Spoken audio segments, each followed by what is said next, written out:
저는 1년 정도 신천지에서 활동을 하다가 2014년 10월에 상담소에서 상담을 받고 이제 개종을 해서 회심을 해서 지금은 교회를 다니고 있는 김은강입니다.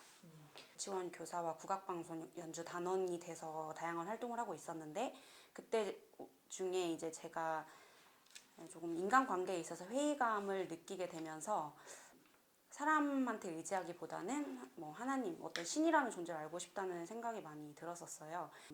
많이 고민을 하다가 그런 고민을 제가 4년 동안 친하게 지냈던 동아리 친구한테 얘기를 하게 된 거예요. 그 친구가 알고 봤더니 신천지 신도였던 거예요. 그래서 그거를 저한테 숨기고 이 친구 입장에서는 이제 신천지로 데려가기 딱 좋은 환경에 놓여 있는 제 상황이라고 생각을 해서 저한테 이제 작업을 하기 시작했어요. 근데 처음에 뭐 신천지를 가자, 뭐 성경 공부를 하자 이런 걸로 접근을 한 게 전혀 아니었고 숨기고 접근을 했었는데 아는 대학원생 언니가 심리 상담학과 논문을 쓰고 있는데 무료로 상담을 해주니까 와서 한번 너의 상태도 확인을 해보고 와서 좀 치유 프로그램을 해보지 않겠느냐, 받아보지 않겠느냐. 그래서 본인도 같이 받는다고 했었어요. 본인도 같이 지금 그 상담을 프로그램을 듣고 있는 중이라고 얘기를 해서 같이 의심 없이 이제 상담을 1대1로 받게 됐는데 그 언니는 다니는 언니라고 했어요. 근데 그 언니는 사실은 알고 봤더니 이제 진짜 다니는 사람이 아니라 숨기고 접근한 신천지의 이제 특전대, 전도 특전대의 대원이었어요. 전도 특전대라는 것이 그 신천지 안에서는 이제 이만희가 특별 지시로 만든 팀인데 그 대원에게 저는 전도가 됐던 거예요. 그분이랑 이제 1대1로 상담을 하기 시작하는데 처음에는 뭐 성경 공부 이런 얘기도 하지 않고 MBTI나 뭐 애니어그램 같은 상담 도구를 이용해서 이제 저의 심리 상태를 확인을 해주고 제가 어떤 부분에서 힘든 부분이 있는지 이제 얘기를 해주면서 분석을 해주는 그런 얘기를 했었지만 사실은 그거는 이제 저의 모든 성향을 파악해서 저랑 맞는 잎사귀라는 그 거기서는 이제 바람잡이를 하는 역할을 붙여주기 위한 하나의 그런 과정 중에 하나예요. 대부분의 신천지 사람들이 빠질 때 그 심리 상담을 통해서 그 사람들의 성향이라든지 가족 관계라든지 그런 환경 자체를 정말 모든 정보를 파악을 해서 이 사람과 맞는 사람들을 옆에 붙여주기 시작하는 거예요. 그래서 신천지에서는 한 사람을 전도하기 위해서 한 20명 정도 붙어서 이제 옆에서 연기를 하고 바람잡이를 해주면서 성경 공부를 할 수 있게끔 연결을 시키는데 이제 그때 저한테 얘기를 해줬던 게 그 다니는 그 대학원생 언니가 지도 교수님이 그 심리 상담을 하시지만은 그 문화 사역 쪽에 또 많이 관심이 있으시고 또 교회의 부정부패를 싫어하시는 분이셔서 목사 직분이 있지만 그 직분을 내려놓고 그냥 정말 뭐 정통교회에서 신앙을 하시는 게 아니라 선교사의 마음으로 뭐 간판도 달지 않고 그렇게 크리스천 친구들을 돕는 문화사역을 하는 분이 계신다.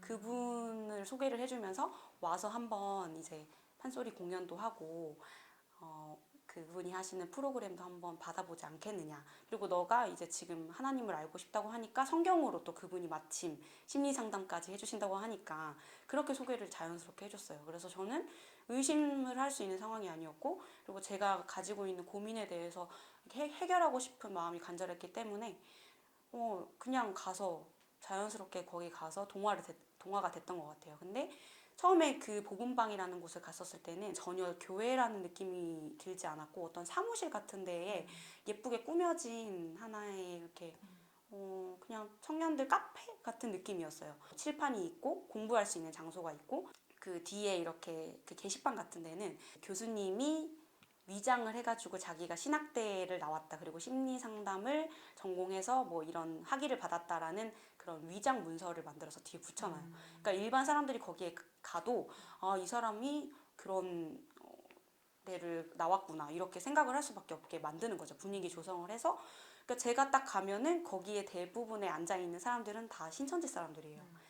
거기서 이제 저한테 이제 접근을 해가지고 친한 척을 하면서 인간관계적으로 이제 신뢰를 쌓기 시작하는 거예요. 거기서 이제 시작해서 공부를 하게 되면서 신천지에 점점 빠지게 됐던 거예요. 세뇌 교육을 많이 시키고 훈련을 많이 시켜서 어떤 한 이제 신천지 교회가 세워지지 않은 지역에 팀으로 아예 통째로 이동을 해서 거기에 건물을 사서 이제 거기서 전도 활동을 하는 팀이에요. 그 일에 대한 자긍심을 가지고 있어서 세뇌 교육도 많이 받을 뿐만 아니라 그리고 훈련을 되게 많이 받아요. 정신 일반 교육도 많이. 신부들이랑 달리 또 네, 따로 수업이? 네, 워크숍도 있고 제가 거기서 했던 거는 거짓말하는 훈련을 하기도 했었고 거기 가서 어떻게 전도를 할 것인지에 대한 거짓말을 짜서 서로 막 그걸 연기 수업처럼 시뮬레이션 하는 그런 워크숍도 참여를 했었고 빛의 군대라고 해가지고 그 얼차려를 받아요. 거기 가서 네, 군대처럼 그렇게 훈련을 받기도 했었고 그렇게 좀 허무맹랑하지만 거기서는 굉장히 그게 단결하게 되고 좀 그 내부 결속을 하는데 굉장히 거기는 특성화된 팀이었거든요.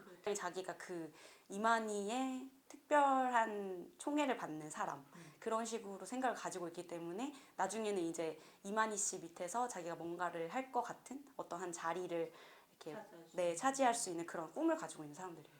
특전대에 들어갈 수 있는 조건은 일단 나이가 어려야 돼요. 나이가 어리고 신천지에 무조건 올인해서 일을 할 수 있는 사람들. 그래서 굉장히 청년들이 많고 그리고 인재들이 많아요. 그러니까 일반 사회적으로 좋은 대학교를 나온 재능이 있고 또 스펙도 좋은 그런 친구들을 굉장히 타겟으로 해서 특전대를 하고 있고요. 말도 잘해야 되고 왜냐하면 전도 자체가 말로 하는 거기 때문에 말도 잘하고 굉장히 논리적으로 설명할 수 있는 친구들 그리고 얼굴도 예뻐야 돼요. 이게 보여주기가 되게 중요하기 때문에 거기에 특전대원들이 굉장히 예쁘고 키도 크고 그런 친구들이 굉장히 많았었고요. 그러니까 신천지는 일을 할 수 있는 사람들을 전도를 하기 때문에 노약자나 장애인 몸이 불편한 사람들을 하는 게 아니고 일을 할 수 있는 사람, 젊은 사람들 그리고 뭐 인간관계가 넓은 사람들 그러니까 여러 방면에서 친해진 사람들이 많은 사람들한테 접근을 해서 그 전도를 해야 되기 때문에 그런 대상들이 대부분 특전대가 되는 거죠. 대부분 특전대원들은 정말 전적으로 일을 할 수 있는 사람들, 시간이 많고 그 환경이 되는 사람들을 많이 하고요. 환경이 안 되더라도 그 환경을 정리를 시켜서 일을 하도록 시키고요. 직업군이 되게 굉장히 높거나 아니면 뭐 법조인이라든지 이런 사람들 특별 관리를 해요. 그래서 아마도 지금 공개한 명단에서도 관리를 하지 않고 특별히 따로 관리를 하는 그런 또 명단이 있을 거예요. 그 신천지 안에서는. 그러면은 그 청년들이 네. 어디 법조인이 되기까지 네. 뭐 네, 서포트를 해주거나 금전적으로 네, 아니, 금전적으로는 사실은 지원은 많이 해주지 않고요. 그냥 본인 스스로가 거짓말해서 뭐 아니면 알바를 해서 그래서 돈을 벌어서 자기 스스로가 공부를 사실 거의 해야 되는데 이제 조금 촉망받는 인재들이 있다면 그 사람들끼리 따로 이제 모아서 그런 훈련을 시키거나 뭐 공무원을 하던 친구들을 계속 이제 살려서 그런 재능을 살려서 공무원을 한다든지 심지어는 신학대를 보내기도 하고 왜냐하면 이제 거기 자체는 종교로 그 포교를 하는 곳이기 때문에 신학대에 들어가서 목사 직분을 받고 그 신천지 활동을 하게끔 하는 그런 사람들도 있어요.